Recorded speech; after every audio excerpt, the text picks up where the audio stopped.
हमारे सामने पहला क्वेश्चन है दोस्तों, कह रहा है कि बॉम्बे स्टॉक एक्सचेंज एशिया का डैश स्टॉक एक्सचेंज है।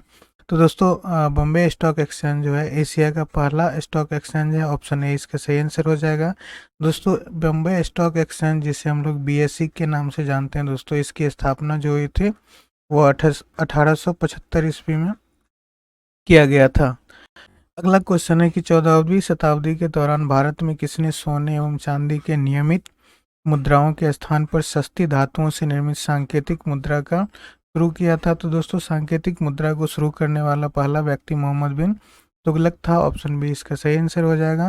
दोस्तों मोहम्मद बिन तुगलक के शासनकाल में ही 1336 ईस्वी में हरिहर और बुक्का नामक दो भाइयों ने विजयनगर साम्राज्य की स्थापना किया था। क्वेश्चन है, पाचन तंत्र का कौन सा भाग यकृत और अमाशय से स्राव प्राप्त करता है? तो दोस्तों ये छोटी आंत करता है। ऑप्शन ए इसका सही आंसर हो जाएगा।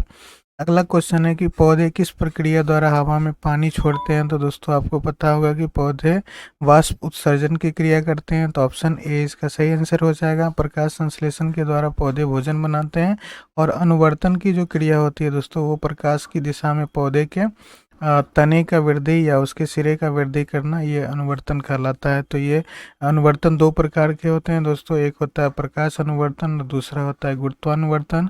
तो प्रकाश अनुवर्तन दोस्तों प्रकाश की दिशा में, गुरुत्वानुवर्तन जमीन नीचे की ओर गति करती है। अगला क्वेश्चन है, मांडो किस राज्य के लोक गीत का एक रूप है? तो दोस्तों मांडो जो है वह गोवा राज्य का एक लोकगीत है। ऑप्शन डी इसका सही आंसर हो जाएगा। और दोस्तों यहाँ पे ध्यान दीजिएगा, गोवा जो है वो मांडवी नदी के किनारे भी स्थित है। अगला क्वेश्चन है, उस विकल्प का चयन करें जो संगठन और मुख्यालय से सही मेल को दर्शाता है। दोस्तों ध्यान दीजिएगा, सही मेल। तो डब्ल्यूएचओ का मुख्यालय जेनेवा में है, यहाँ पेरिस दिया हुआ है, गलत है। इंटरपोल का मुख्यालय दोस्तों लियोन्स में है, तो यहाँ पे देखिएगा लियोन्स लियोन्स में दोस्तों, यहाँ वाशिंगटन डीसी दिया हुआ है, ये भी गलत है। इसरो का मुख्यालय दोस्तों पेरिस में है, जबकि यहाँ पे ब्रुसेल्स दिया हुआ है, तो दोस्तों ये भी गलत है। और गैट का मुख्यालय जेनेवा में स्थित है, तो ऑप्शन सी इसका सही आंसर हो जाएगा। अगला क्वेश्चन है कि आमतौर पर डैश मीटर से अधिक ऊंची खाड़ी पहाड़ी की पर्वत के रूप में वर्गीकृत किया जाता है। दोस्तों कहने का सेंस है कि ज़्यादातर जो पहाड़ियाँ होती है वो कितने ऊंचाई वाली पहाड़ियाँ को हम लोग पर्वत के रूप में जानते हैं? तो दोस्तों 600 मीटर से अधिक ऊंचाई वाली जितनी भी पहाड़ियाँ होती है उसको पर्वत के नाम से जाना जाता है। कि तुलसीदास कृत रामचरितमानस का पहला मुद्रित संस्करण 1810 में डैश से प्रकाशित किया गया था। तो दोस्तों 1810 में रामचरितमानस का पहला मुद्रण संस्करण कहाँ प्रकाशित किया गया था? तो दोस्तों कोलकाता में किया गया था। पहले इसे कलकत्ता के नाम से जाना जाता था। तो ऑप्शन बी इसका सही आंसर हो जाएगा। अगला क्वेश्चन है कि निम्नलिखित में से किस अधिनियम ने भारत के साथ व्यापार के मामले में ईस्ट इंडिया कंपनी के एकाधिकार को समाप्त कर दिया था? तो दोस्तों ईस्ट इंडिया कंपनी के एकाधिकार को समाप्त 1813 का चार्टर अधिनियम किया था। ऑप्शन बी इसका सही आंसर है। और दोस्तों इसी के तहत कंपनी के अधिकार क्षेत्र को 20 वर्षों के लिए, या मतलब इसके व्यापार क्षेत्र को कह सकते हैं दोस्तों 20 वर्ष के लिए बढ़ा दिया था। अगला क्वेश्चन है दोस्तों, पंचायती राज संस्थाओं को निम्नलिखित में से किस संविधान संशोधन द्वारा संवैधानिक दर्जा प्रदान किया गया? तो दोस्तों इसे 73वां संविधान संशोधन 1992 के द्वारा संवैधानिक दर्जा दिया गया था। तो ऑप्शन सी इसका सही आंसर हो जाएगा। अगला क्वेश्चन है दोस्तों कि वायुमंडल की ऊपरी परतों में ऑक्सीजन के 3 परमाणुओं वाला एक अणु पाया जाता है। यह एक परत बनाता है जिसे डैश के नाम से जाना जाता है। दोस्तों वायुमंडल का ऊपरी परत में ऑक्सीजन के 3 परमाणुओं से वाला जो एक अणु पाया जाता है उसको दोस्तों ओजोन के नाम से जानते हैं, और वो जो लेयर पाया जाता है दोस्तों उसे हम लोग ओजोन मंडल के नाम से जानते हैं। ऑप्शन डी इसका सही आंसर हो जाएगा। दोस्तों ओजोन परत की जो मोटाई है वो डॉब्सन मीटर की सहायता से हम लोग इसकी मोटाई को मापते हैं। और ये आपको पता ही होगा कि 3 अणु वाला ऑक्सीजन के परमाणु होते हैं, जो कि अल्ट्रावायलेट रे, जिसे हम लोग यूवी रे बोलते हैं दोस्तों, अल्ट्रावायलेट रे से हमारी पृथ्वी को सुरक्षा प्रदान करता है। अगला क्वेश्चन है कि निम्नलिखित में से कौन सा रोग कारक इबोला रोग का कारण बनता है? तो दोस्तों इबोला जो है वो वायरस जनित रोग है। तो ऑप्शन डी इसका सही आंसर हो जाएगा। दोस्तों इबोला का नामकरण जो है वो कांगो में एक इबोला नदी है, उसी के नदी के नाम पर दोस्तों इस विषाणु का नाम इबोला रखा गया था। अगला क्वेश्चन है कि भारतीय संविधान के अनुसार हिरासत में लिए गए गिरफ्तार किए गए प्रत्येक व्यक्ति को इस प्रकार की गिरफ्तारी के डैश घंटे की अवधि के भीतर गिरफ्तारी के स्थान से निकटतम मजिस्ट्रेट के सामने पेश किया जाएगा। इसमें गिरफ्तारी के स्थान से लेकर मजिस्ट्रेट के कोर्ट तक यात्रा करने में लगे समय की छूट दी जाती है। तो दोस्तों ये कितने घंटे के अंदर न्यायालय के सामने प्रस्तुत किया जाएगा? तो दोस्तों ये 24 घंटे के अंदर प्रस्तुत किया जाता है। ऑप्शन बी इसका सही आंसर हो जाएगा। लेकिन दोस्तों अगर मान लीजिए उसे 26 घंटा लग गया, तो इसमें जो 2 एक्स्ट्रा घंटे लगे थे दोस्तों, ये एक्स्ट्रा जो टाइम लगा था दोस्तों, ये टाइम उसके आने जाने का हो सकता है या कुछ और वजह से इसको रोका गया होगा। तो इन सभी टाइम को छोड़कर 24 घंटे के अंदर उसे प्रस्तुत करना होता है न्यायालय के सामने। अगला क्वेश्चन है पिछोला झील निम्नलिखित में से किस राज्य में स्थित है? तो दोस्तों पिछोला झील जो है उदयपुर राजस्थान में स्थित है। ऑप्शन डी इसका सही आंसर हो जाएगा। अगला क्वेश्चन है कि फरवरी 2023 में जम्मू कश्मीर और लद्दाख उच्च न्यायालय का मुख्य न्यायाधीश किसे बनाया गया है? तो दोस्तों ये एन कोटेश्वर सिंह को बनाया गया था। तो ऑप्शन ए इसका सही आंसर हो जाएगा। अगला क्वेश्चन है दोस्तों ये 2023 में पूछे गए क्वेश्चन है। कहता है 3 फरवरी 2023 को कौन सा देश अंतर्राष्ट्रीय सौर संगठन का नवीनतम सदस्य बना था दोस्तों? तो ये कांगो बना था। ऑप्शन ए इसका सही आंसर हो जाएगा। अगला क्वेश्चन है कि राष्ट्रीय महिला आयोग की वर्तमान अध्यक्ष 18 दिसंबर 2022 के अनुसार कौन थी? तो दोस्तों 18 दिसंबर 2022 में श्रीमती रेखा शर्मा राष्ट्रीय महिला आयोग की अध्यक्ष थी। लेकिन दोस्तों अगर पूछेगा राष्ट्रीय महिला आयोग की प्रथम अध्यक्ष कौन थी, तो ललिता कुमार मंगलम थी। ऐसे इस क्वेश्चन का आंसर ऑप्शन सी हो जाएगा।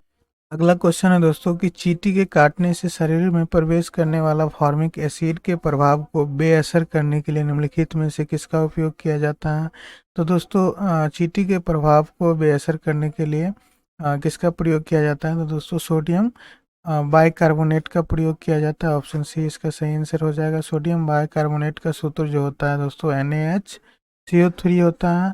और दोस्तों सोडियम कार्बोनेट का जिसे हम लोग बोलते हैं धोवन सोडा के नाम से जानते हैं दोस्तों, इसका सूत्र हो जाता है Na2CO3 इंटू 10H2O हो जाता है दोस्तों। ये सोडियम कार्बोनेट का अनुसूत्र होता है और ये सोडियम बाइकार्बोनेट को खाने वाला सोडा के नाम से जाना जाता है, जबकि सोडियम कार्बोनेट को दोस्तों धोवन सोडा के नाम से जाना जाता है। क्वेश्चन है निम्नलिखित में से कौन सी वेबसाइट शिक्षा से संबंधित नहीं है? तो यहाँ पे देखिए दोस्तों, यहाँ पे शिक्षा से संबंधित नहीं है। तो इग्नू के बारे में आपको पता होगा दोस्तों, ये शिक्षा से संबंधित है। NCERT शिक्षा से संबंधित है। education.nic.in जो है ये शिक्षा से संबंधित है। लेकिन दोस्तों ऑनलाइन SBI ये शिक्षा से संबंधित नहीं है। तो ऑप्शन बी इसका सही आंसर हो जाएगा। माइक्रोसॉफ्ट वर्ड 2016 में पैराग्राफ फॉर्मेटिंग हटाने के लिए कौन सी शॉर्टकट कुंजी दबानी होती है? तो दोस्तों पैराग्राफ के अंदर जो फॉर्मेटिंग होती है उसको हटाने के लिए कंट्रोल के साथ Q बटन प्रेस करना होता है। तो ऑप्शन डी इसका सही आंसर हो जाएगा। अगला क्वेश्चन है उबंटू, मिंट और फेडोरा इनमें से किस संस्करण है, किसके संस्करण है? तो दोस्तों ये लिनक्स ऑपरेटिंग सिस्टम है जो दोस्तों ऑपरेटिंग सिस्टम दोस्तों इसके प्रकार हैं। तो ऑप्शन ए इसका सही आंसर हो जाएगा। इंटरनेट पर किसी कंप्यूटर को किसके द्वारा पहचाना जाता है? तो दोस्तों उसका जो IP एड्रेस होता है उसी के द्वारा हम लोग कंप्यूटर पर दूसरे कंप्यूटर को पहचान सकते हैं। तो ऑप्शन बी इसका सही आंसर हो जाएगा। और IP का पूरा नाम जो होता है दोस्तों वो होता है इंटरनेट प्रोटोकॉल। ध्यान रखिएगा दोस्तों, इंटरनेट प्रोटोकॉल इसका IP का फुल फॉर्म होता है। निम्नलिखित में से कौन सा स्प्रेडशीट का उदाहरण है? तो दोस्तों स्प्रेडशीट का उदाहरण जो होता है वो माइक्रोसॉफ्ट एक्सेल होता है। ऑप्शन ए इसका सही आंसर हो जाएगा। अगला क्वेश्चन है निम्नलिखित में से कौन सा कंप्यूटरों में प्रयुक्त डेटाबेस सॉफ्टवेयर नहीं है? तो दोस्तों देखिए डेटाबेस सॉफ्टवेयर की बात करता है तो ऑरेकल एक डेटाबेस सॉफ्टवेयर है, फॉक्स प्रो डेटाबेस सॉफ्टवेयर है, MS एक्सेल ये सभी के सभी डेटाबेस सॉफ्टवेयर हैं। जबकि MS वर्ड जो है दोस्तों वो एक तरह के वर्ड प्रोसेसिंग सॉफ्टवेयर हैं। तो ऑप्शन सी इसका सही आंसर हो जाएगा। अगला क्वेश्चन है दोस्तों कि माइक्रोसॉफ्ट ऑफिस 2010 की एक्सेल वर्कबुक में डिफ़ॉल्ट तौर पर कितनी सीटें होती है? तो दोस्तों यहाँ पे 3 सीटें डिफ़ॉल्ट होती है। ऑप्शन ए इसका सही आंसर हो जाएगा। अगला क्वेश्चन है इंटरनेट तक पहुंचने के लिए निम्नलिखित में से किसकी आवश्यकता होती है? तो दोस्तों ये IP एड्रेस की आवश्यकता होती है। और आपको पता होगा दोस्तों कि IP का जो फुल फॉर्म होता है वो इंटरनेट प्रोटोकॉल होता है। तो ऑप्शन बी इसका सही आंसर हो जाएगा।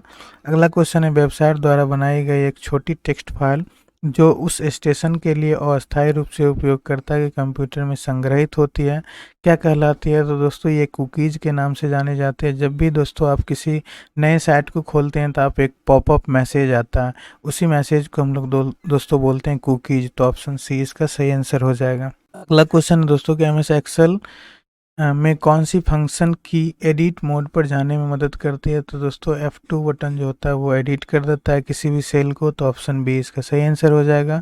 अगला क्वेश्चन है कि ईमेल किए गए डॉक्यूमेंट को हमेशा रीडिंग लेआउट में खोले जाने से कैसे रोका जा सकता है?